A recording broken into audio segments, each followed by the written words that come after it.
Okay, people hear me okay? Funny things happen to riders in taxis. You know the story, a rider gets into a taxi and you establish the destination and it clears the airport and the driver asks the inevitable question, here on business? And you say yeah, hoping that will be the end of it, but knowing it won't. And he says, what do? And you think about lying. What could I be? A teacher, an academic, a businessman? But you tell the truth and you say, I'm a writer. And he says, yeah, well, what do you write? And at this point in the conversation, I've noticed one of two things happen. If I say I'm a playwright, the conversation ends there.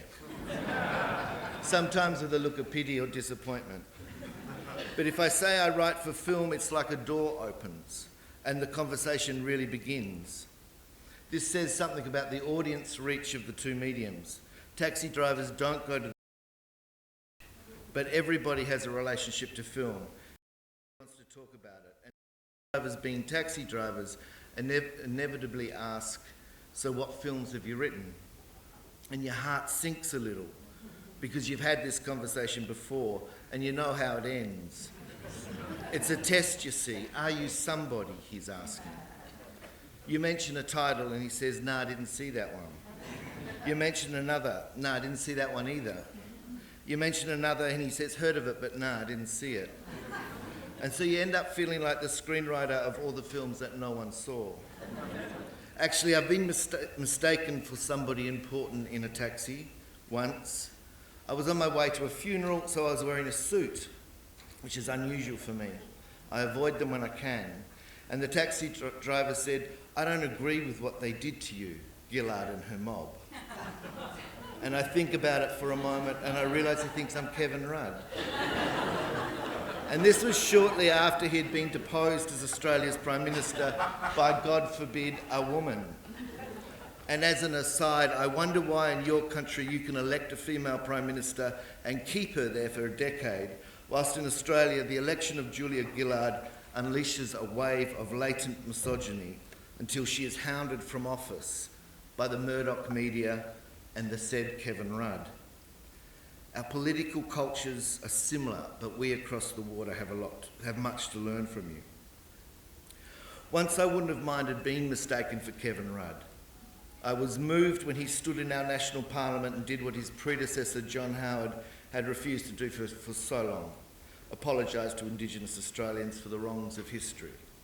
I was proud to be an Australian at that moment, but he lost me when he described the work of the respected Australian artist Jim Henson as disgusting and revolting because he had dared to photograph a series of semi-naked adolescents.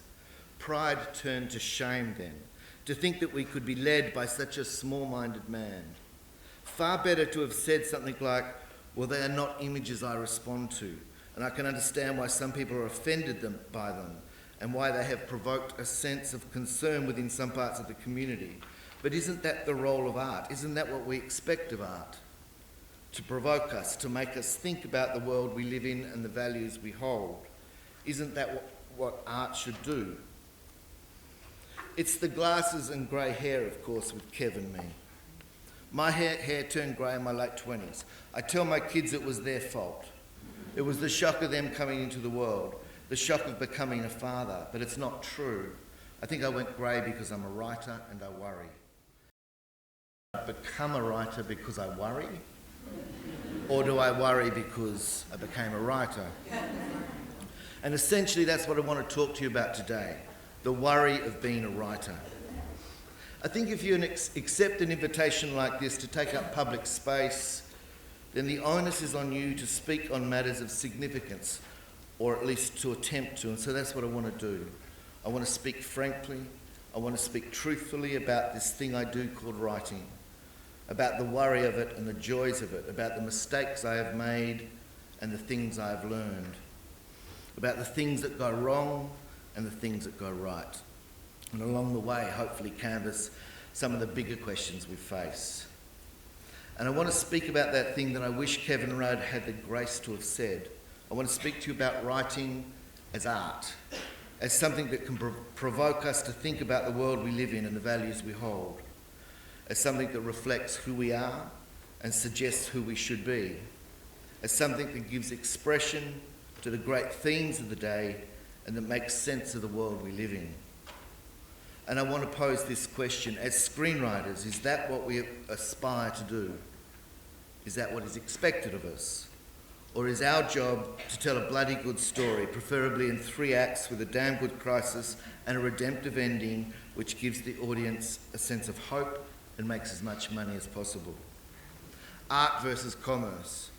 It's one of the great tensions in what we do. Are they opposites and enemies, or can cinema and television be a fusion of the two? Quick drink. My story begins with a phone call, as many good stories do. In screenwriting terms, we might think of it as the disturbance, and it certainly disturbed me. It's 6:30 a.m. I know immediately that it's my US agent, Jerry Kalasian, a 6'5" Armenian-American attack dog with a heart of gold, who would walk over glass for his clients. But no matter how many times I explain that Australia is not on LA time, he doesn't get it. For Jerry, there is only LA time, and he always calls at 6:30 a.m. I answer my phone and reach for a cigarette. I can't do one without the other. But I'm giving up smoking at the time, and they're not there where they should be. And as Jerry speaks in a faltering voice and tries to sound calm, which is not easy for an LA agent, they don't do calm. But as Jerry is speaking, I keep reaching for my cigarettes, even though I know they're not there. I even start to lift up scattered papers on my desk, the fragments of screenplays, unread articles, unpaid bills, looking for cigarettes that I know aren't there. Because Jerry is telling me that the producers of the film Edge of Darkness, which I've been working on for 5 years, which has dominated my life and dominated the life of my family, which has caused my grey hair to turn white and driven me to the edge of sanity. And I'm not kidding, sanity was a casualty. It is regained now, but I've stared into the abyss of a breakdown because of this project, and Jerry is now telling me that the producers have decided to bring on another writer. And I'm silent until Jerry says, "For Christ's sake, you're killing me, say something." And so I say, "Why?" 2 weeks ago we were going to make it. Well, 2 weeks is a long time in Hollywood, and things seem to have changed. Jerry is talking again. He is saying they are bringing this guy on just to do a polish of the dialogue, to Americanize it and to locate it more strongly in Boston, where the film is set. And this guy is from Boston. He knows it really well. Hell, he probably won't even take a credit. I am mildly reassured. I say, "Who is this guy?" "His name is Bill Monahan." "What's he done?" "Oh, he wrote The Departed." I went, "You mean The Departed that won the best screenplay Oscar?" "Yeah, that's the one." And I'm reaching for my cigarettes that aren't there again. Because I don't know much, but I know that you don't hire an Oscar-winning writer to do a dialogue polish.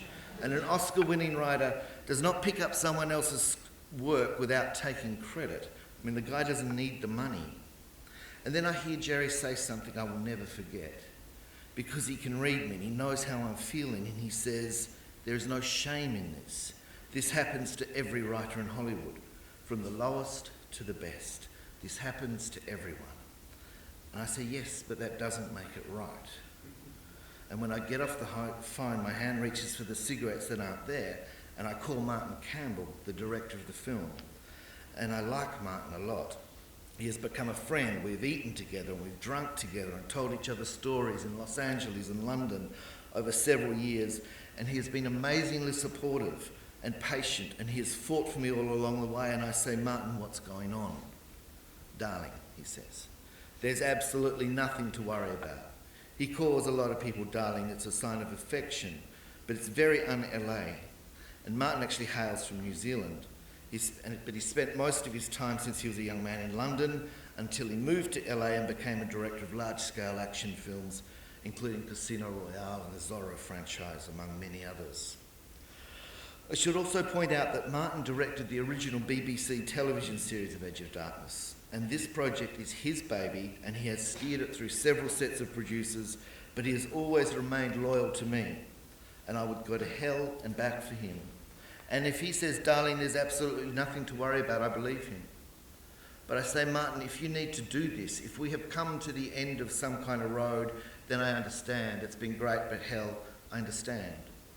I'm lying, of course. I don't want him to do this. I don't want to be replaced. This film means too much to me, and it's cost too much. The best part of 5 years, and as I said before, my sanity.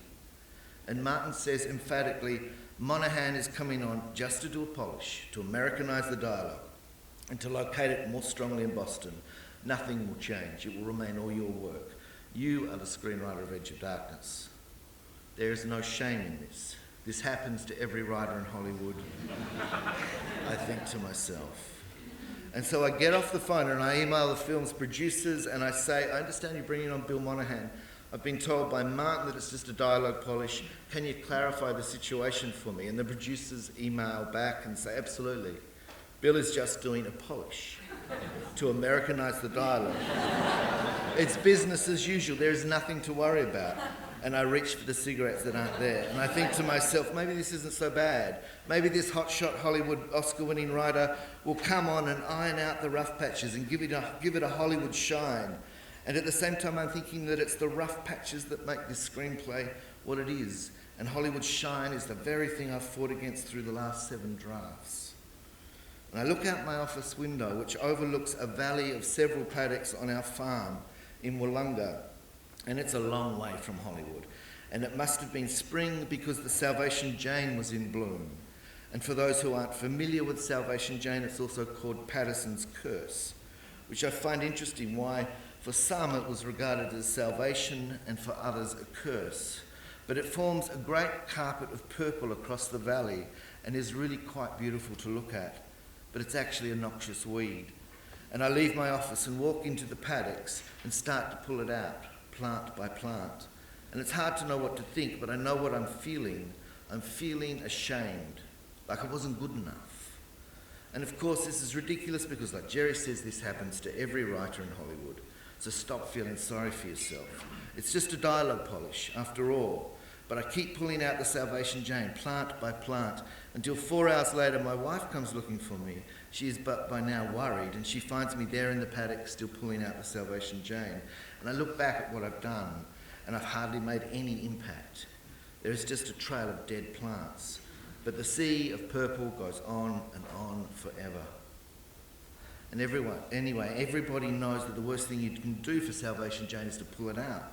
The only thing it does is to disturb the ground, which allows new seeds to take hold. You're just meant to leave it and let it die off naturally. But at the time, this seemed to be the perfect image to capture my recent journey on Edge of Darkness. I had become obsessed, and no matter how much work I did, I couldn't seem to make progress. And the more work I did, the more damage I seemed to do. But my story doesn't really begin with Jerry's phone call at all. That was more like the second act plot point, the turn in the script that moves us relentlessly towards the crisis. The story began much earlier. So whilst Bill Monaghan gets on with polishing the dialogue on my script, I'll take you back to the important setup. It's 2002 or maybe 2003, and I'm a happy playwright bringing up 3 kids with my wife on a farm south of Adelaide. And I've recently written a film called LANTANA, and it's done that thing that we all hope our work will do. It has connected with an audience and broken out. And after doing 12 million at the Australian box office, it is played at several festivals and being sold into the European and the all-important American market. And I'm sitting back enjoying it all from a distance, thinking about writing another play when the phone starts to ring.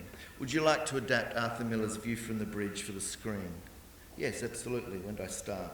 Would you like to adapt the Pat Barker novel Border Crossing into a feature film? Well, yeah, that sounds all right. Would you like to adapt the Hideo Nakata film Chaos for the sexy beast director Jonathan Glazer and the Oscar-winning producer of Traffic, Laura Bickford, for Robert De Niro and Benicio del Toro? You're kidding. Somebody wants me to write a film for De Niro. And it was that easy. One day a playwright with roots in left-wing political theatre in Melbourne, the next an in-demand Hollywood writer, and it was all on the back of a relatively modest Australian drama. And what astonished me was that the distance between the two wasn't that great. Hollywood was not this impenetrable fortress that I had imagined it to be. One success and the door opened and I stepped blindly through. Of course, I'd heard stories about what happens to writers with good intentions in Hollywood. I'd heard about the inevitability of selling out and compromising your high artistic values, but hell, here was a chance to write movies. And high artistic values weren't on my mind. I knew exactly what I was getting into, or did I? But the phone call that really made me stop was from Martin Campbell, asking me to adapt Troy Kennedy Martin's 1980s BBC television series Edge of Darkness into a feature film. Of course, I knew the series. It was a seminal and influential piece of television and did what the British do so well, which is sharply observed political satire that exposed the hypocrisy and illegality of the government of the day, whilst telling a profound story about a father's grief. I loved it at the time and held it up as a benchmark for good writing, and it remains for me. And now somebody wants me to adapt it. Can this be happening? But why me, I asked. I've just watched your film Lantana, darling, and you're exactly the writer we're looking for. Someone outside of the Hollywood system who won't be a slave to plot and genre, who can write fucking good dialogue. And within a couple of weeks, I was on a plane to Los Angeles flying first class. Hell, I hadn't even flown business class before. And after the first glass of champagne and the tasty little treats, I knew I was ruined. How would I ever fly economy class again? Maybe I wouldn't have to. Maybe this is my life now. And so I made out that I belonged to that rarefied world at the front of the plane, along with the rich American retirees and the CEOs and the major international corporations and the odd famous person. And I ate some more tasty canapes. But it was if God, if he exists, saw the glimmer of my hubris and struck me down. You see, I have this weird allergy to turkey, of all things. I can eat other birds, but I can't eat turkey. Something to do with the hormones they use. And about 45 minutes out of Sydney, just as I'm settling into my first film on the extra-large personal screen, I feel this terrible cramp in my stomach. And I know this cramp. I've had this cramp before. So I reach for the menu, and sure enough, it's there. It says pheasant pate. Pheasant, my ass. That's turkey they've chopped up. And so I spent the bulk of the next 10 hours in the toilets, heaving from both ends, often at the same time. And believe me, in that state, it doesn't matter what class you're flying. But finally to LA, that city we know only through the movies and our dreams, where I was met and driven to my hotel in a large black car with tinted windows. And what struck me immediately was that there were two Los Angeles. The Los Angeles I was seeing out the window, black, Mexican and Hispanic, and poor, and the Los Angeles of the film industry, white, very white, and very, very rich. And at the hotel, which is this chic little place joint on Wilshire Boulevard, chic as only LA hotels can be, I was met by a lovely young woman who said, "Welcome to Los Angeles, Mr. Bovell," and she put an envelope in my hand. "You're pedam, sir." "Thank you very much," I said. "Are you sure this is all right?" And once I got to my room and settled in, I opened the envelope, and there was $2,500 US in cash inside.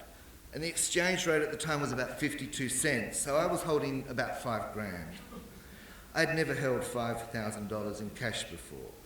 And I immediately thought of home, of the mortgage, of the unpaid bills, and of the many friends, many of them writers, who lived on the smell of an oily rag or worse, and I just felt guilty. So I put a couple of hundred in my wallet, enough to get by, and decided to take the rest home. But what do you do with the cash? I'd been told never to leave valuables in your hotel room in Los Angeles. It's the Mexicans, someone said. You can't trust them. And they know how to get into the room safe. And I thought about the Mexicans who clean the room, who were paid about $1.50 an hour, and whatever the guest was prepared to leave on the bedside table. And I thought, well, if that was me being paid that, I'm not sure you could trust me either. But I took the money down to the lovely blonde, blue-eyed Californian girl on the desk, who you could trust absolutely, and gave the money to her. "Could you put this money in the safe for me?" "Certainly, Mr. Bovell," she said. And I counted and gave, and she counted it and gave me a receipt, which I put into my wallet. "And you have a nice day now." "Thank you, I will, and it's Bovell." And then on the day I was due to leave, I went back to collect the cash. And of course, I presented my receipt and it was duly handed over, and I got back to the room and counted the cash, and there was only $600 there. I thought.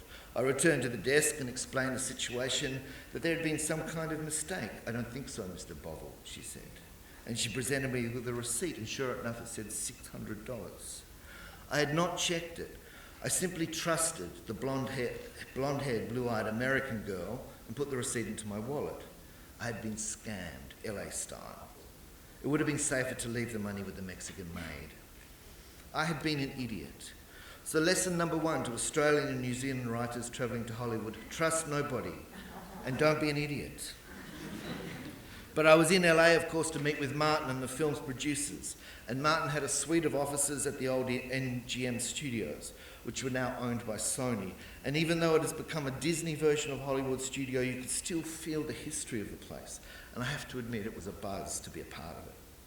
The first meeting was with Martin and Michael Waring, the producer of the original TV series, and who, like Martin, would become a good friend over the coming years. David Thompson, head of BBC Films, who were partners in the project, was already there, or at least he was on the loudspeaker. And finally, there was Dan Risner, an old-school Hollywood producer who had been around a long time and who had seen it all before. And I liked Dan a lot. After the first draft, he said, "Love it, now let's make the fucking thing." And after the fourth draft, he phoned me in Australia and he gave me some good advice, which I didn't fully understand then, but which makes a lot of sense to me now. He said, "You know, this film is ready to make. The script won't get any better. If you keep working on it, you're just going to go backwards." His theory is that too many drafts kill a film, and you just go round in circles, changing things just because you can, and you end up close to where you started. And I didn't believe him at the time. I'm an obsessive perfectionist, and it's very easy for me to unravel my own work, which is what I did over and over again on Edge of Darkness. But I'm jumping ahead of myself. Essentially, I was meant to go into that meeting and pitch my idea for the film, but I don't pitch well, and I had no idea if they were talking to other writers or not. I found out later that they were.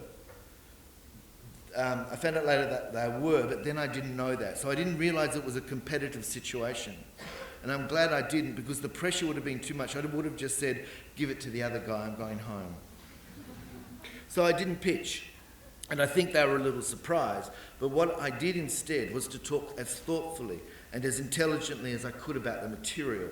And I think they were relieved to hear this Australian guy talking about this imagined film without the usual packaging of the Hollywood pitch. Because what a pitch does is to reduce something down to its simplest, digestible form, where for me, it was about opening it up to its widest possibilities. But after we had talked for a good hour or so about the politics of the film and its genre and what it meant to relocate a work conceived and made in Thatcher's England to Bush's America, I talked about what really mattered to me. I said, this is a film about grief. This is about a father who loses his daughter in violent circumstances and doesn't understand why. And he feels guilty because every bone in his body tells him that he should have been able to save her, to protect her. And he couldn't. He couldn't save her. And that's the emotional dilemma. And I have a daughter, and I just couldn't bear it if I lost her. I think I would go crazy. Like him, like Ron Craven, I would literally go crazy. And I could see it in their faces. I'd clinched the job. Not because I had impressed them with my understanding of structure or genre or the politics of the piece, but because I understood the emotional terrain of the film and that's what they wanted, and the emotional understanding. Martin took Michael and I out for dinner that night, and the beginnings of a friendship were formed. But never make the mistake of thinking that a good friendship will save you in Hollywood. The film will always be the thing that matters. But I remember that night because Martin and Michael told me a lot of stories about making the original series. And in those days, the BBC handed over money to maverick producers like Michael and let them get on with it. And they were flying by the seat of their pants, making it up as they went along. Troy hadn't even finished the script when the cameras started to roll. He had done the first 4 hours and they were brilliant, but he was yet to deliver the final 2. And then he disappeared. Under immense pressure to get it finished, he had locked himself up in an apartment somewhere. And when Martin and Michael finally tracked him down, desperate for the script. They had to force their way into the flat, and they found Troy, near collapse and quite balmy, with pages of script all across the floor. And as Martin wrestled with Troy, literally, Michael crawled around the floor, gathering whatever pages of the script he could, and when he had enough pages, he said, "This will do, we'll shoot this." And they left. And I laughed at the story at the time, at the madness of it. I didn't know then that I too would end up on the floor mad as hell, with scattered pages of script all around me, screaming, "I can't do it, I just can't do it." Once I got home and started to work, I quickly realised that I was out of my depth. What was I thinking? Lantana had been difficult, but it was essentially terrain I felt comfortable with. Relationships, marriage, trust, betrayal, sex. But with Edge, I was way out of my comfort zone. I felt like I'd been put in the advanced maths class, when really I should still be in basic. It was a massive learning curve, and as I wrestled widely with the conflicting needs of plot and character, the challenges of the adaptation quickly became apparent. How to take 6 hours of story and make it work in 2. Not only was it a shift in time required from the mid-80s to post 9/11, to a post 9/11 America, but a radical shift in culture was required. The British tongue-in-cheek irony of Troy's work was not going to play in America. Most of the humour would escape them. And being an ex-spy, Troy had a massive knowledge about how clandestine government operations worked. I had no idea, and I had to find out quickly. But the greatest challenge is the question of plutonium. In the mid-80s, Britain, with the Cold War still in play, just the mention of the word conjured the very real possibility of nuclear war. And the premise of the series was based on the illegal manufacture and storage of plutonium in a private facility in the north of England. This was actually happening at the time, and it was highly illegal, and it was being done with the full imprimatur of government. So the series had that extra edge of uncovering a highly classified British secret. And like most classified secrets in Britain, everybody knows about it. Everybody knows it's happening, but nobody really talks about it. But Troy did, and it was sensational. But by 2004, plutonium has lost its edge. The Cold War is over. America has prevailed. Everybody has plutonium now. Everybody was making it. And besides, it had never been illegal to do so in the US. Hell, they were making it legally and supplying it to the rest of the world. And this was the biggest challenge. Everything to do with the nuclear and weapons industry in the United States was legally sanctioned, if not widely publicised. So whatever plot I could develop ended up having the so what factor. Everyone knows America is doing that. Somehow I had to go deeper into clandestine American activities and find out what was really going on. And what's wonderful about America is it's full of crazy people with the wildest conspiracy theories imaginable. But I was determined to keep it real. It would be easy to write the film about something that wasn't happening. Hollywood does it all the time. I wanted it to be about something that was happening. In other words, I wanted it to be true.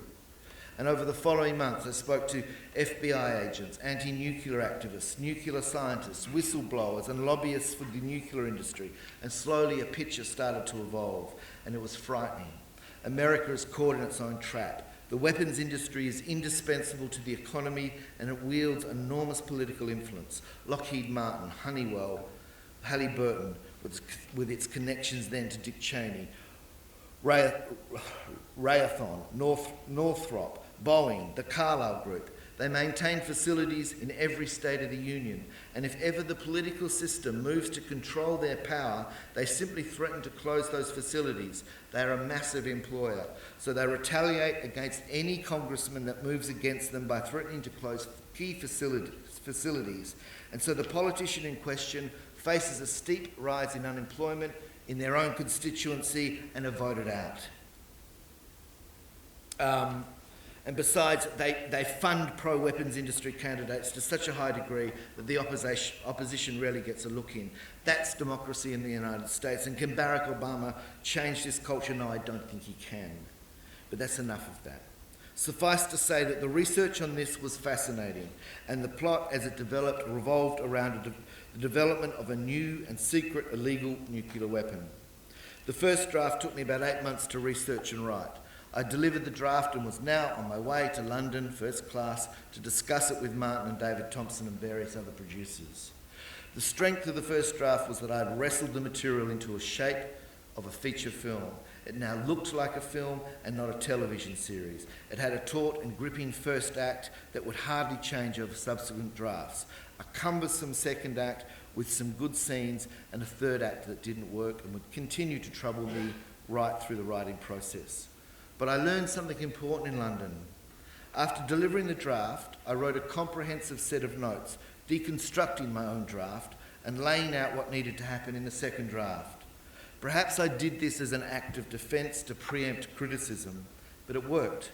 There were 12 people in the script meeting. Our Edge team had grown, and all the money people now had several other people on board. I had flown from Australia for the meeting, and several people had flown in from LA. And Martin began by saying, well, I think Andrew's done a terrific job with the first draft, and you've all read his comprehensive notes, so we should just let him get on with it, don't you think? And there was general agreement around the table, and that was it. The meeting was over. And of course, all Martin had done was to clear some space so that he and I and Michael could get on with the more concentrated work.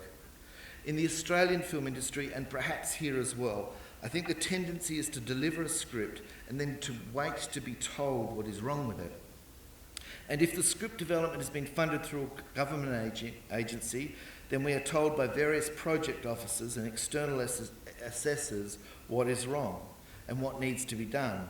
And these people are intelligent and their advice is often useful, but it can also distract and derail and confuse and take up a lot of time. And this is an incredibly powerless position for a writer to find him or herself in. It doesn't work like that in Hollywood. They are paying you a lot of money because you are expected to be the one who knows. They are paying you for your expertise. And as the writer, you have to know what the problem is and what the solution is. Of course, you always listen to those who you trust in the process, particularly the director. But my advice to writers working in Hollywood is to never go into a meeting without being ready to lay the solution on the table. They are paying you for your ideas and you better have them. Never allow a void to open up around your script, because a lot of people in Hollywood are clinging to their rung on the ladder and they will rush in to fill this void, to be seen as the one who knows. And so the danger is that they just make shit up. And the really smart guys, the top producers, are too busy to really grasp what's needed, and so they hire other people to tell them. Well, don't let them. You be the one to articulate the problem and identify the solution. That's your job. That's what you're being paid for. Hollywood despises a writer who doesn't know what to do. London was a productive time, and after our work, Duncan Heath, Martin's UK agent, took us out to dinner at the famous Ivy restaurant. And this is where I met Troy Kennedy Martin for the first time. And to tell you the truth, I was rather shy of him and unsure what to say. I'd had my hands inside his head and had been messing with his sublime work. He had not read the first draft, thank God, and was perfectly charming, but it was difficult for us to find common ground. And I think this distance was probably a natural state of affairs between the writer of the source material and the writer who was adapting it. But then he did something that surprised me. He showed up at my hotel on the night I was leaving London and gave me 2 books criticising Tony Blair's role in the Iraq War. And he had written a little note on the card to go with them, wishing me the best for the journey ahead. I appreciated this enormously, and I think the gift of the books meant more than I first realised. I think Troy was actually trying to tell me that I should be looking at the conduct of the British and American governments in the lead up to the Iraq War, remembering that what I had been searching for was a clandestine and illegal activity that was actually taking place and not a speculative conspiracy theory. And Troy was right, given what we came to know. The war was based on a false premise. There were no weapons of mass destruction. We had been lied to. But I was on a different path at the time. And by the time I realised what Troy had perhaps been trying to convey, the politics had moved on. And that was one of the great challenges of writing this screenplay. The politics were changing fast. 9/11, Afghanistan, Iraq, North Korea, Iran. Hell, it took less time for the American government to invade and occupy a country than it took me to write the second draft. But back to the Ivy for a moment. where I was eating mashed potato and overcooked haddock, thinking the British really don't understand fish, when I glanced across the restaurant and saw Harold Pinter and Antonia Fraser quietly eating their meal, and I was struck by how frail he looked.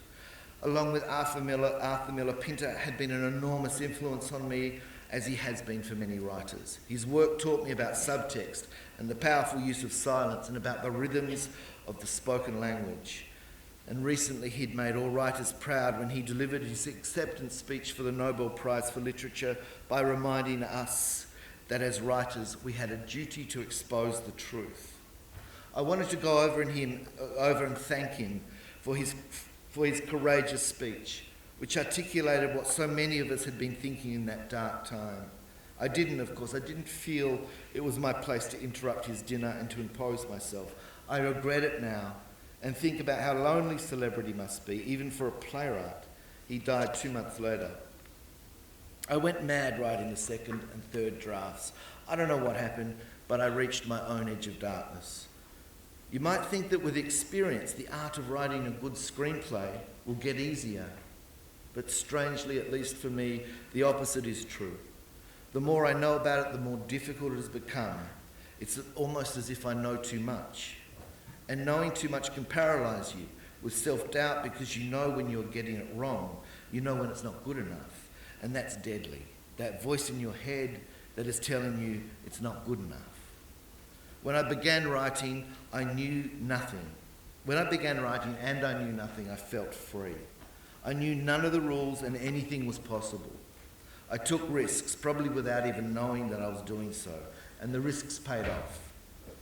There is a kind of courage in ignorance or lack of experience, and one of the great challenges we face, I think, as we develop our craft is not to lose the courage and spontaneity you had as a new writer. But then again, I was 45, so perhaps it was just the proverbial midlife crisis. And I'd had a few knocks. A View from the Bridge had fallen into limbo. Border Crossing 2 had fallen by the wayside as a film with the exact same premise was released. And chaos had taken a weird turn. Jonathan Glazer, the real reason I had agreed to do it, had left the project after making his film Birth, vowing never to work in America again. And I was left with a Hollywood studio executive making enthusiastic noises about making the film if I could rewrite it for a younger actor. De Niro had long gone, and according to this executive, Benicio del Toro was no longer hot. So he wanted me to rewrite the film for a younger audience, which meant a younger protagonist, someone like Jake Gyllenhaal, but not Jake Gyllenhaal, the next Jake Gyllenhaal. And if you knew the story, which is about a guy in his 40s, you would know how crazy this was. But I rebuilt the film around a young guy, the next Jake Gyllenhaal, returning from the Iraq War, and halfway through pitching this idea to the studio executive, I said, "I'm sorry, but I can't do this. You should find another writer, perhaps the next Andrew Bovell, because this one's had it." Perhaps I wasn't that brave, but the effect was the same. I walked away from the project, and the script went where thousands of other scripts go in Hollywood, into someone's bottom drawer, or what they call turnaround, only to turn up again 6 years later in another guise. But that's another story. But I was still writing Edge of Darkness, or rather I was writing the first page, 30 pages, over and over and over again. It was the most perfect first act written, but for the life of me I could not get beyond it. I guess I had writer's block, and for those of you who have experienced it, you know how debilitating that can be. Martin was off making Mask of Zorro 2 or 3 or 4, or he could have been in Prague making Casino Royale. The timelines on these things start to blur. Michael Waring came out to Australia to talk me through it, and we drank a lot of red wine, and I made him pick my olive crop, and then he went back to England, and I continued writing the first 30 pages again and again and again. By this time, the film was about a clandestine plan to smuggle a dirty nuclear bomb into Iran and to set it off at the nuclear facility at Natanz, and then to blame the catastrophe on the Iranians, thus justifying a US invasion. Such a plan, or something similar, actually existed, but you can understand that the film was starting to push beyond the bounds of credibility, and then something shifted, or rather lifted. I think it had something to do with my kids. The older ones were becoming adolescents and they needed a father in the house, not a neurotic writer. And my youngest kid, I don't know what it was, but that kid just loved and loved me. Like he could sense I was in danger, so he just kissed and hugged me out of depression. And he made me laugh. He cracked me up and time again. And with the laughter, the depression lifted. But it was also about money. Things were lean on the home front. The only way I knew how to make a buck was to write. And so I pulled my finger out and I wrote. And suddenly the fourth draft was done and delivered. And then Martin was on the phone. About fucking time, darling. And it's brilliant. Suddenly a new producer was on the scene. None other than the Oscar-winning producer Graham King. And I'm back in first class flying to LA. They were avoiding the pheasant patter. And Graham King is a scary son of a bitch. He's a great big cockney with fists the size of cantaloupes. But he loves the script and he knows how to make a movie in Hollywood. And the word is that Mel Gibson has read it and is interested in playing the central character, Ron Craven. And to be frank, I'm not sure what I think about that. But it's not my call and Martin is keen. He's actually wanted Mel to play the part from the start. And so Graham puts the hard word on me. You've got Mel Gibson wanting to do this film, so how quickly can you do the next pass? And I say, how quickly do you want it? And he says, yesterday. And I say, right. The thing is, I have this theatre workshop I have to do when I get home for a play. And he says, cancel the fucking thing. And I say, I can't. It's been scheduled for 6 months. A lot of people depending on it. And he gives me a long look, and I nearly break. I nearly say, okay, I'll cancel it. I'll pull out of the play project. And just as I'm about to say this, he breaks first and says, okay, but straight after that. And it's back on the plane. And I do the workshop list, which is like a creative blood transfusion. And that eventually led to the play When the Rain Stops Falling, which was produced here in Auckland by Silo. And I remember that I'm not a movie writer at all. I'm a playwright who somehow got caught up in the film business. When the Rain Stops Falling opens on an image of a man screaming and a fish falling out of the sky and landing at his feet. Hold on to that image because I'll eventually get back to the fish. But for now, I finish the workshop and I do the Mel pass. And I wait and I wait and I wait. And then the call comes from Martin. Get on the next plane, Mel wants to meet. So I'm back on the plane, first class to LA. No, I'm back on the plane, LA, and I'm in business class. And I go, oh God. It's the beginning of the end. They have downgraded me. But the next day I'm in a meeting with Mel Gibson and Mark Goodall from Icon and with Martin and Graham and the other 45 people to do with the film, and they're keen. But Mel, who seems perfectly normal and charming despite press reports to the contrary, makes it really clear he thinks the stakes need to be raised. And my heart cracks a little because I know where this is going. And when we workshop that idea a little more, we drop the Iran idea and we drop the whole nuclear backdrop and we come up with a plot that has clandestine elements within the US government plotting an act of terror on US soil with the intention of framing Muslim elements abroad, thereby justifying Bush's absurd war on the terror and subsequent US foreign policy. The only problem is that Martin and I don't believe such a thing is happening or credible, and Mel does. He's convinced of it. And so on the surface it seems like a good Hollywood plot, but that's exactly what it is, a Hollywood plot, and that was exactly the kind of thing we had been trying to avoid. I'd always fought for the film to be about something that was happening and not something that we thought could happen. It seemed that truth would be the casualty. And when Martin and I had time to reflect on this, to his credit, he backed away from the idea. But we had to come up with a scenario that was true, but that also addressed Mel's and Mark's concerns of the stakes needing to be raised. And the pressure was on. We worked for 2 days and nights, then presented the new idea to Graham and his fellow producers. They seemed to back it. They seemed to like it. And then Graham reminded me that the US writers' strike was due to start in 3 weeks. If the film was going to go, then they would need the script before that. I said I could do it, but secretly I shuddered. I was dealing with a whole new political backdrop to the work, and I was meant to be working on When the Rain Stops Falling. It was due to open in February at the Adelaide Festival, and the director would need a draft by December if it was going to be ready, and it was October and I hadn't even started writing it yet. I didn't tell them that though. I just said that I could do it. And then something odd happened. Martin asked me to leave the room so that he could have a chat with Graham. And he'd never asked me to leave a meeting before. It had always been him and me, side by side, and I knew it was over. Business class and now this. I felt it in my bones. Somewhere along the way, they had decided that I wasn't up to it, and they were in there discussing contingency plans. And I stood outside the building, and I rolled a cigarette, and I thought, fuck them. They're not going to take this away from me. I've got 3 weeks before the strike starts. I can do this. And I did. I wrote like a demon. I was the full catastrophe. The cliched writer, writing day and night, living on cigarettes and coffee. And I could do that when I was 20, but it was taking its toll now. But I just kept reminding myself that this was a story about a man who loses his daughter and has to know why. And if he doesn't find out, he knows that he will lose his mind. And I finished it 2 days before the strike and sent it. But in my heart, I knew it's not ready. It needs more work. Silence, 1 day, 2 days, a week. Then Martin calls and says he's happy, but it's with Mel.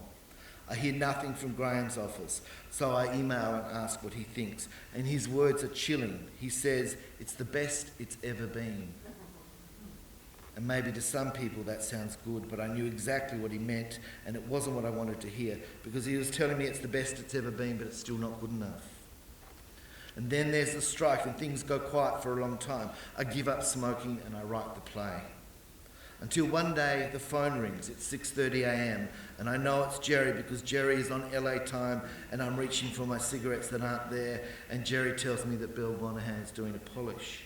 But there's nothing to worry about. My agent, the director and the producer have all told me that it's just a dialogue polish. Edge of Darkness is your screenplay and it always will be.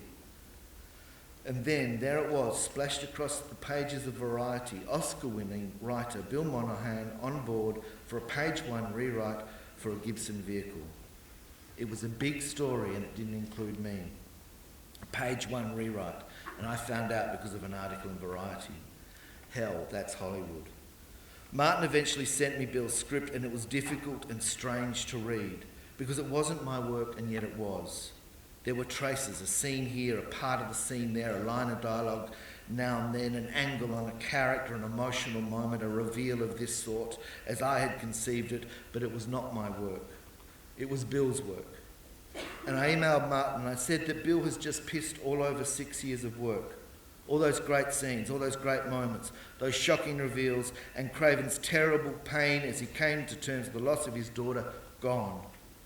I didn't hear back. I never heard from him again. I've never heard from the producers either. Gone.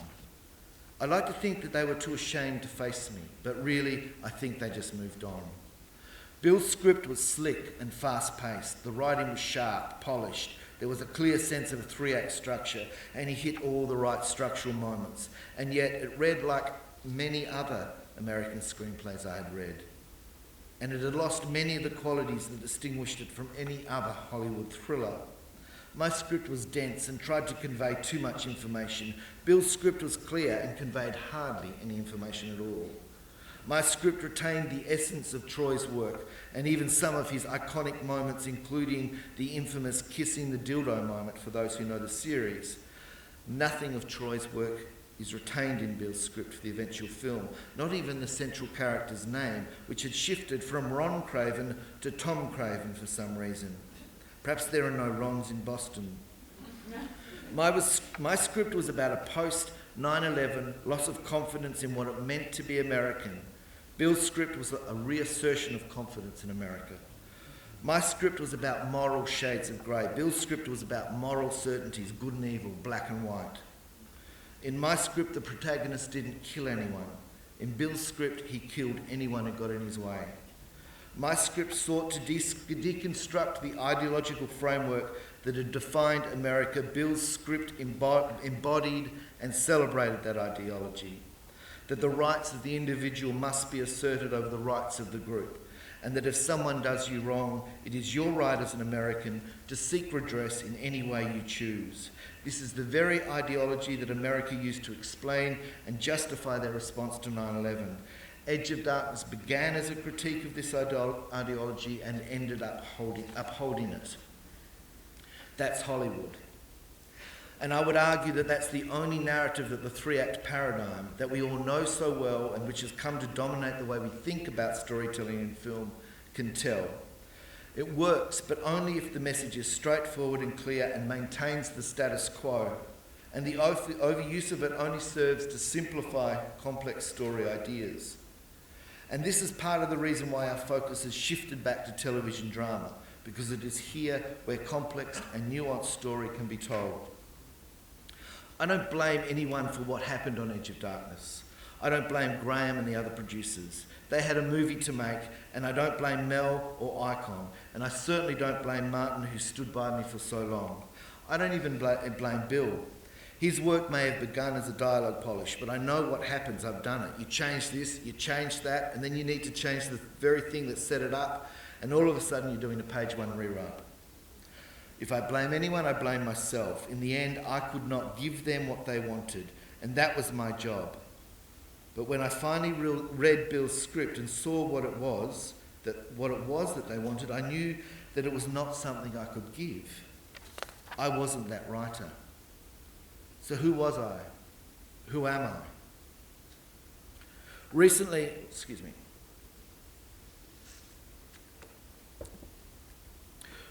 I attended a writers' function in Adelaide, and somebody asked me what was I working on. As it happened, I was finalising the production script for Most Wanted Man. I laid out the credentials of the project. It's an adaptation of a John le Carré novel for the Dutch director and photographer Anton Corbijn, whose two previous films had been Control, the haunting black and white biopic of Ian Curtis, lead singer of Joy Division, and more recently the George Clooney film The American. The film, A Most Wanted Man, was shot in Hamburg with Philip Seymour Hoffman, Rachel McAdams, Willem Dafoe, Robin Wright, Daniel Bruhl and Nina Hoss, among others. It was a great cast, a great project, and working with Anton had been a joy. And then the guy who I was talking to said, "Oh, so right, you've become a gun for hire." And I laughed and said, "Yeah, I guess I have." But as I was driving home that night, I found myself thinking, worrying, what does that mean, a gun for hire? Is that a good thing or a bad thing? Is that what I've become? Somebody who just writes other people's stories? It had a slightly negative connotation, as though I wrote for hire for the biggest bidder, like some paid mercenary who fights without thought of just cause and just as quickly changes sides if the other side pays more. I didn't want to be that. I didn't want to be seen as that. And then it happened.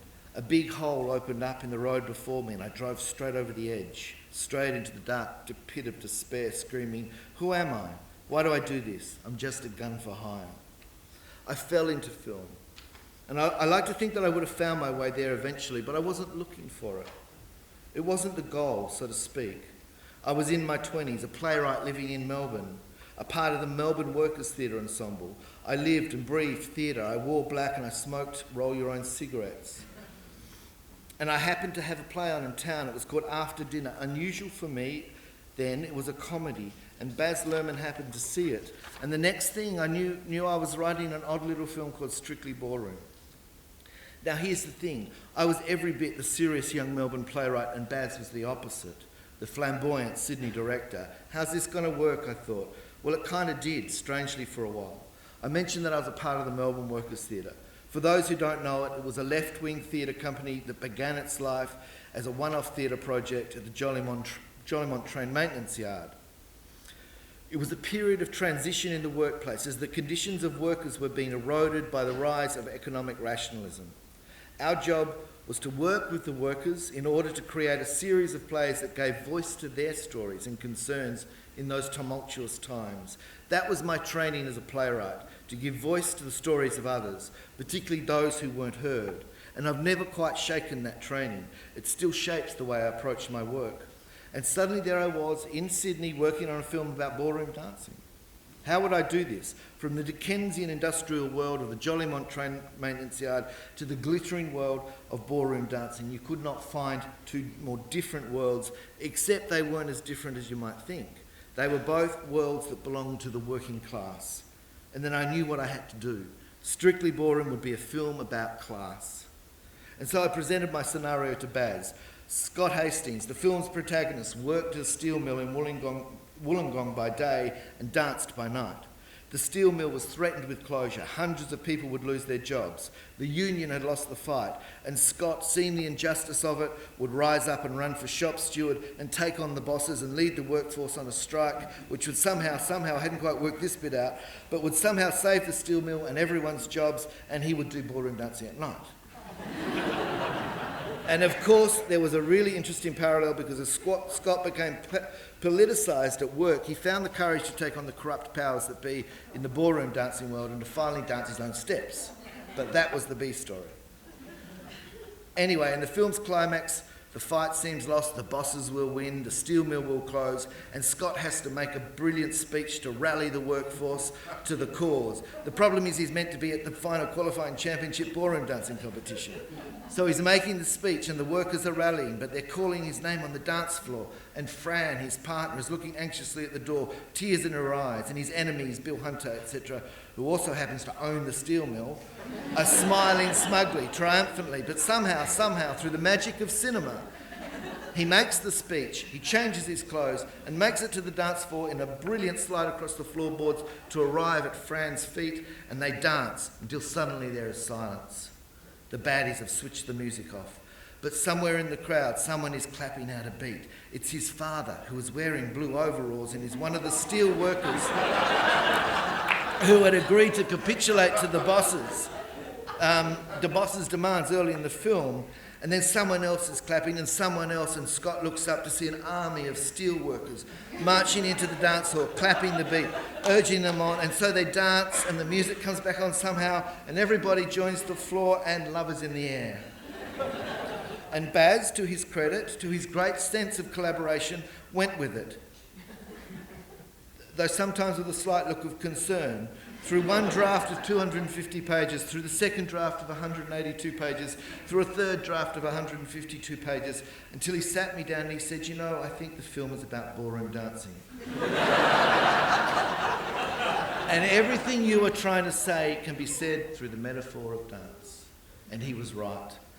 I left the project on good terms and with mutual respect in place, and Baz brought his good friend on, Craig Pearce, who had a much clearer understanding of what was needed, and the rest is history. Strictly Ballroom remains one of the most loved and commercially successful films ever made in Australia, and I was lucky to be a part of it. Several years later, the juxtaposition between the world of a blue-collar workforce on strike and the world of dance didn't seem like such a bad idea given the success of Billy Elliot. Ahead of my time, maybe. But good ideas are easy. Then I simply didn't have the experience or the craft to pull it off. I was just too raw as a screenwriter. I tell my kids that it doesn't matter if you make a mistake as long as you learn from it. It's a cliche, but I believe it. Problem is, I haven't always followed my own advice.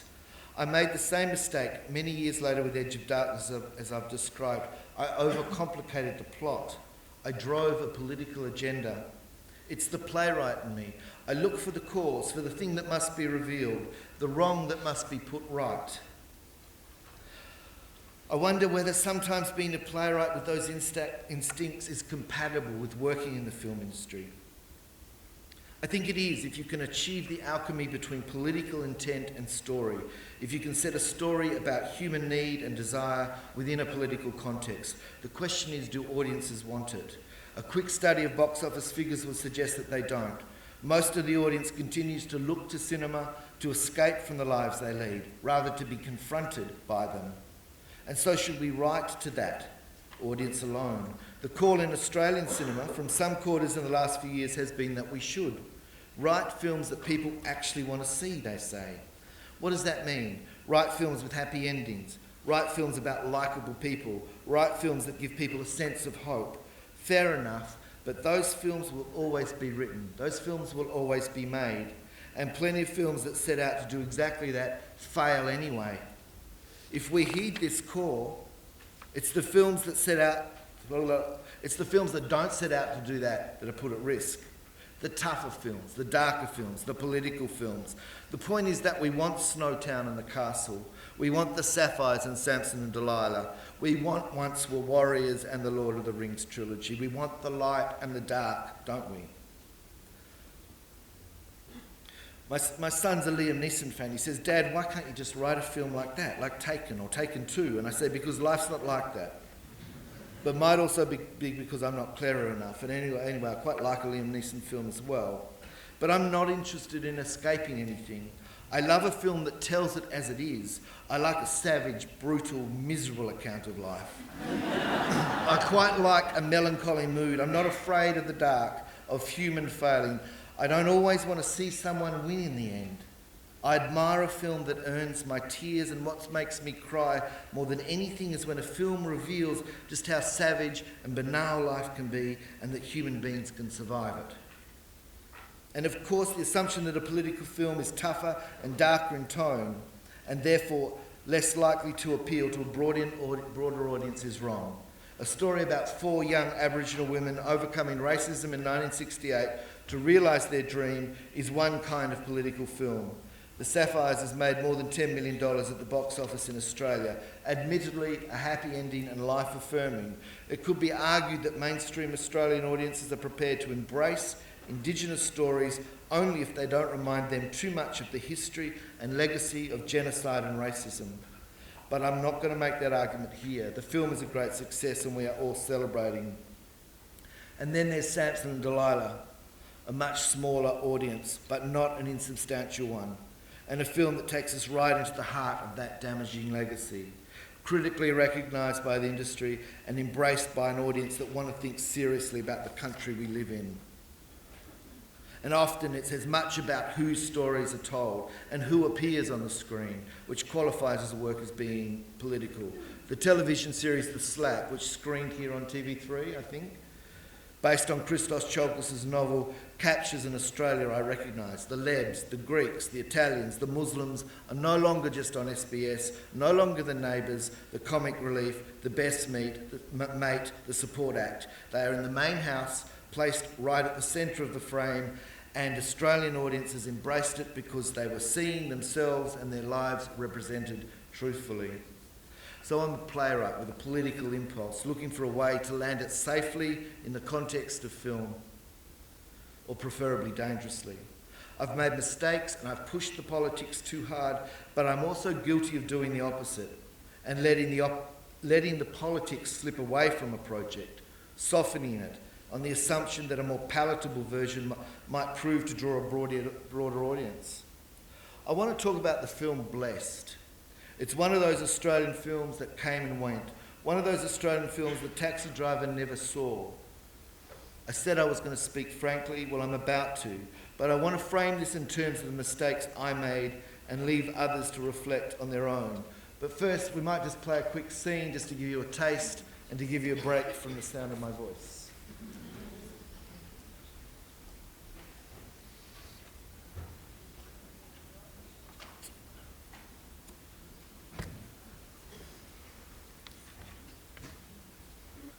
Oh, wrong glasses. So just a brief taste of the film. Anyone see it, that it's screened here? One person, a couple of people. As a screenwriter, I pride myself on being able to work collaboratively with the director towards realising the vision for a film. That vision is first built through the relationship between screenwriter and director and producer. I've experienced that relationship at its best with Ray Lawrence and Jan Chapman on Lantana. I'm often asked, what is the secret to successful collaboration? It's really simple. There are 2 points. The first is to say yes to other people's ideas. The good ideas will last and the bad ones will fall by the wayside naturally. But if you say no at the beginning, the idea is never tested and you might just never know if it would have flown. And in the meantime, you have silenced your collaborator. The second secret to a successful collaboration is not to seek to control the outcome. This one is a little bit more complex, a little more difficult. It requires trust and confidence in the people you're working with, and above all, the capacity to put your ego aside. This sits at odds with the very idea that a film is the result of the sole vision of a director. Is it possible that in cinema we genuflect to the idea of the director as sole auteur too readily, and therefore the director, feeling that the vision is theirs to carry alone, often fails to deliver it? The alternative is to argue for the potential of a collective vision, a radical approach perhaps, until you realise that most television drama is actually the result of a shared vision arising from the collective work of a creative team.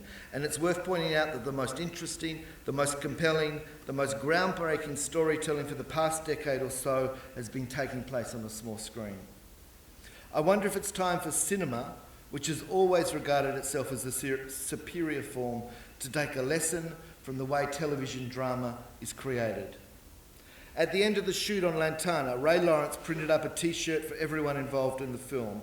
On the front it said Lantana, on the back it said a film by, and then it listed the names of everybody who had anything to do with the film in alphabetical order, from the director himself to the names of the catering crew. A symbolic gesture, but one that reflected the spirit in which the film was made. Ray also chose not to have a possessory credit, such as a Ray Lawrence film at the front of the picture, opting instead for a simple directed by credit in the end credits. Another indication, I think, of the spirit in which the film was made.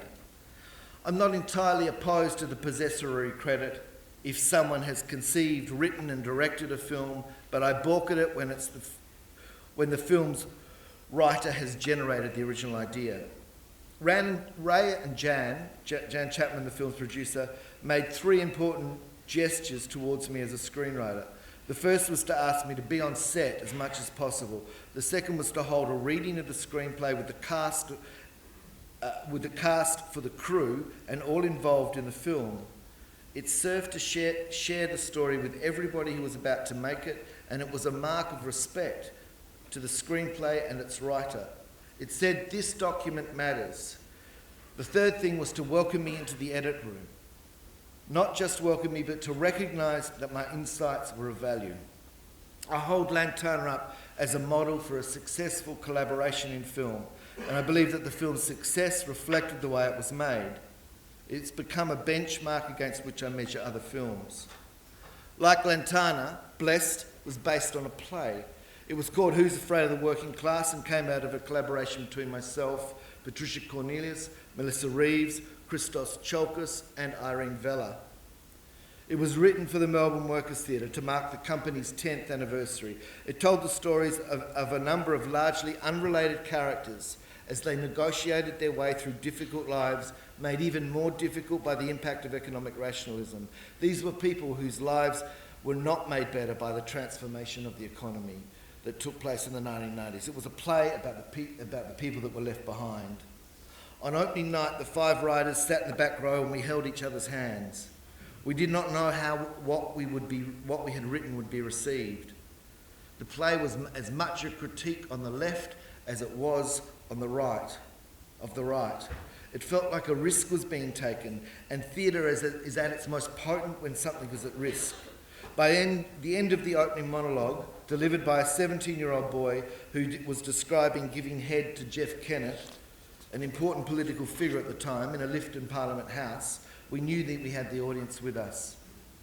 And we knew that they were with us as they laughed at the story of two WOG girls wagging school out in a shoplifting spree and sticking their finger up in defiance at all who said they weren't smart enough, pretty enough, thin enough, white enough, good enough.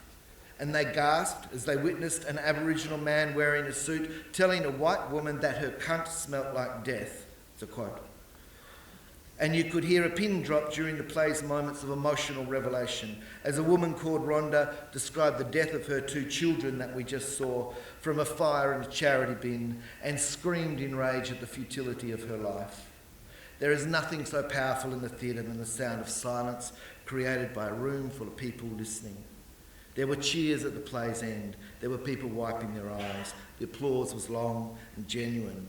The play had struck a raw nerve. It's named something through the power of theatre that people were feeling at the time but were struggling to express. It gave voice to the disempowered and it raised a spirit of defiance in its audience. The season was a sellout. A national tour followed.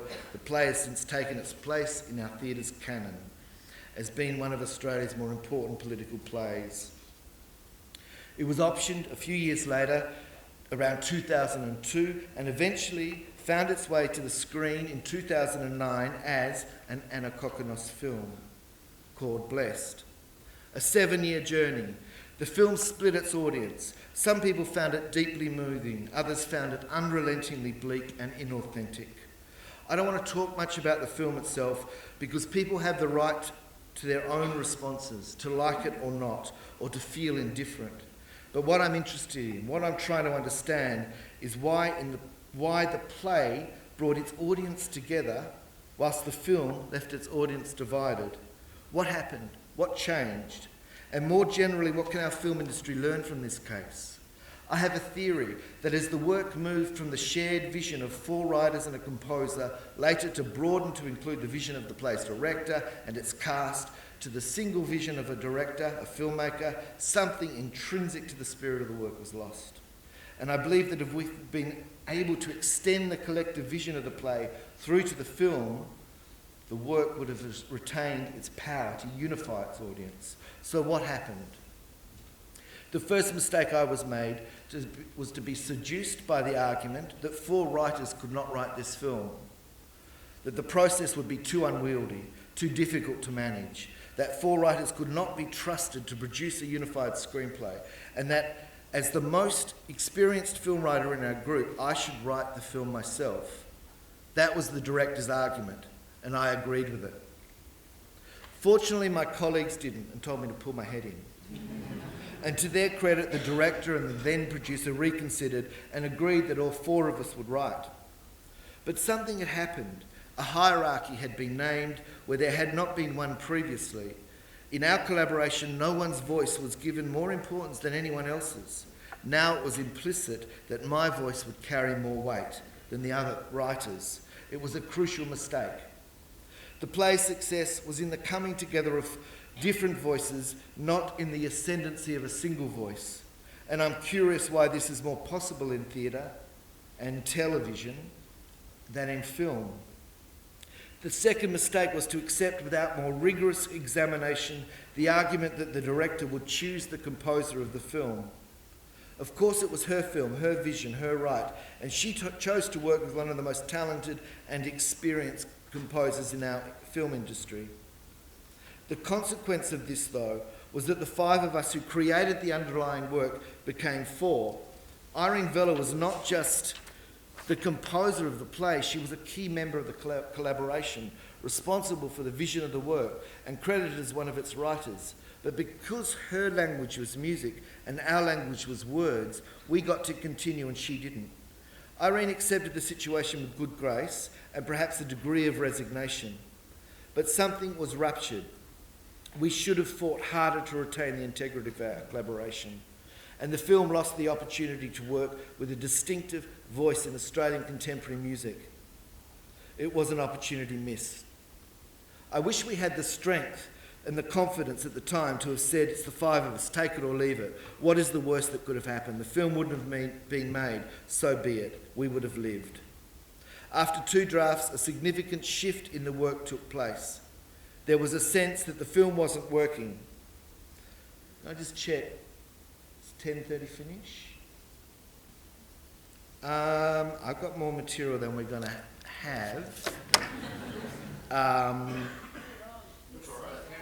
Yeah, okay. Okay, I'll talk faster.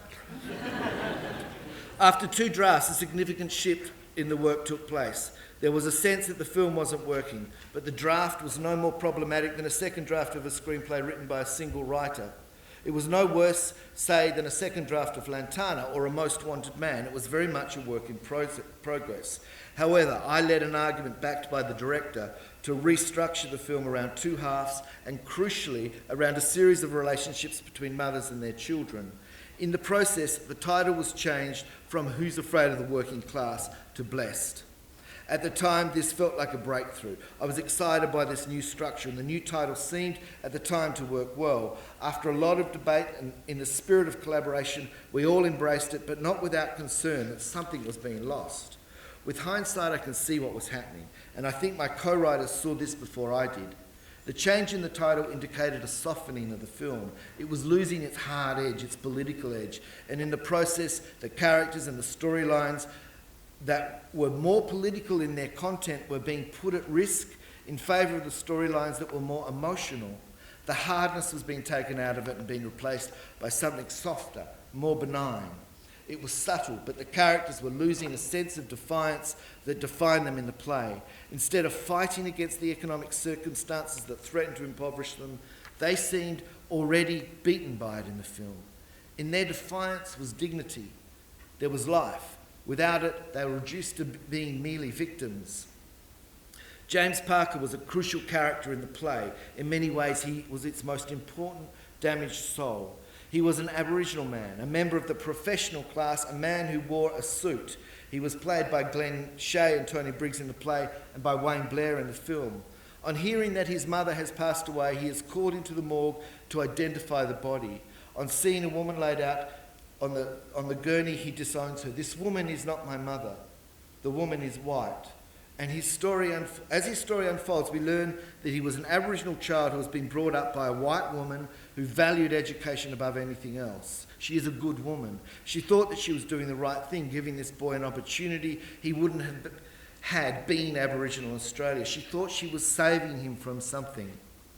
His birth mother visited on the boy's birthday, but when she knocked on the door, the white mother didn't answer. She pretended she wasn't home. The mother left her gift, a cowboy and Indian set on the doorstep, and went away. As she looked back, she saw her son watching from an upstairs window, and he turned away. There was an unspoken act of collusion taking place between the white mother and James to shut the black mother out of their lives. They never spoke of it, but both of them would come to pay a price for this collusion. James grew up and became an insurance assessor. He was good at his job. He knew how to measure damage. He had a senior position in the firm. He wore a fine suit, but he was still seen through the prism of his colour, still trapped by it. He had made his choice as a boy to take his place in the white world, but the world he chose didn't really want him. It felt threatened by a black guy in a suit, and he thought he had some power. And meanwhile, he was left alienated from the world he could have belonged to, his mother's world. In one crucial scene, we see James Parker hire a white prostitute and verbally abuse her until she complies with his desire to be racially vilified. Boom, nigger, filthy abo, she screams in his face. And it is this abuse that allows him to reach sexual climax. It is a scene about self-loathing, about how racism gets turned inward so that you end up hating yourself and becoming the very thing that white people fear you are. It's the kind of scene you hope to see in a film. It's uncomfortable to watch, impossible to look away from, transgressive, and the actors were so courageous. The character of James, and particularly that scene, had always been contentious, but it was this very contention that made it so compelling. The scene was brutal and the character deeply ambivalent. It was a pivotal moment in the play, but as the work morphed into something called Blessed, a softer, more emotional world based around a series of broken relationships between mothers and their children, this role was brought into question. People didn't like him. I think that was the point. But we were having to argue for the retention of the character against an argument that he was unlikable and therefore didn't belong in the film. We kept being asked to soften him, to redeem him, in effect to make him more palatable, less threatening, less angry, less powerful, more white, really. As shooting approached, I thought that we had won the argument and that the director believed in the scene as we did. We spoke about it often, again and again, how important it was, how excited we were by it. I asked her for assurance that the scene was safe, and she gave it to me. I was asked to view the film once during the edit. Curiously, the other three writers were not invited to see it at this stage. It was still early and the director was still wrestling with the material, still trying to find the film, so I respected her preference not to have us all at once. It's a confronting thing for a writer to view the edit at this early stage. You need to quickly come to terms with what's not there, what was lost along the way. You're reeling, really, silently grieving those losses, and you need to let go of what you hope the film might be and accept what it is. It's unfair on the director to say too much, best, I think, to encourage and support, to try to be a sounding board. The contentious scene with James Parker and the prostitute was still there. I found it very powerful. I felt that it shifted the energy of the film, that it gave it some needed bite, that it ramped up the tension, that something was being put at risk. There were a series of questions being asked around it, but no more than some of the other scenes. I asked again if the scene was safe. The director said it was. The director said it was crucial. I said if that changed, then please let's talk about it. I left Melbourne feeling reassured. I passed on that reassurance to the other writers. 3 weeks later, when the other writers were allowed to see the film, the scene was gone. Every screenwriter in this room knows what it's like, what that feels like. They know what it means to lose the material that you care about and believe in. We've probably all got stories about our favourite scenes that didn't make the cut. And ultimately, the edit is the responsibility of the director.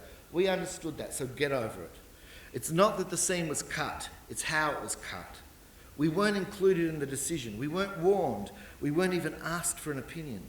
On discovering it, we tried to make a case for its reinstatement, but were told that the decision was made.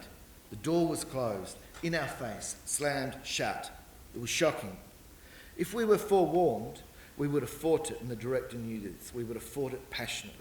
There might have been raised voices, a few tears, a little blood on the floor even. But in the context of a collaboration, a decision is eventually reached, and the process allows for mutual respect to remain. Someone loses. I suspect it would have been us, but we would have lived with it if we'd had a say. And then we found out that between the two showings of the film, the director had invited a group of her friends to view it.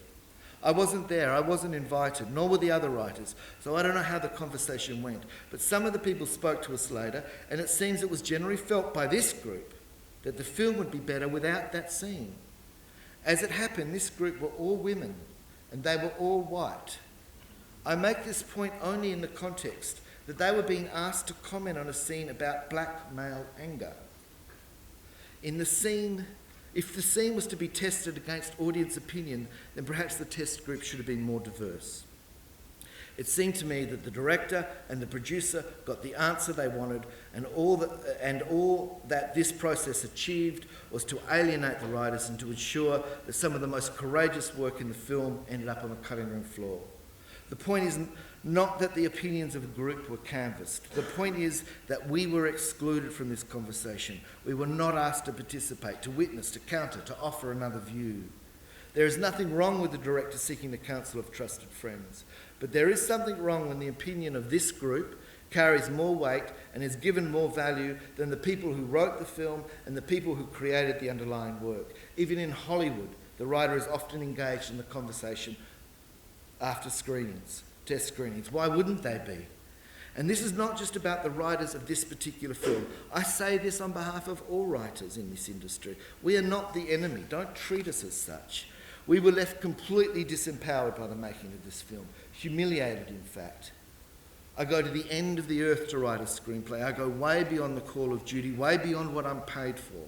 I just keep writing until we all agree that it's right, that it's ready. And I'm usually the last one to say so. I've only ever had a hard time on one other film, Edge of Darkness. But then I was paid to get shafted and it didn't hurt so much.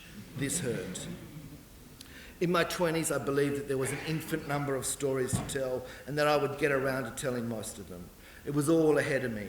That's what being young is about. I continue to believe that through most of my 30s. Somewhere in my 40s, I began to suspect that I wouldn't get to tell them all.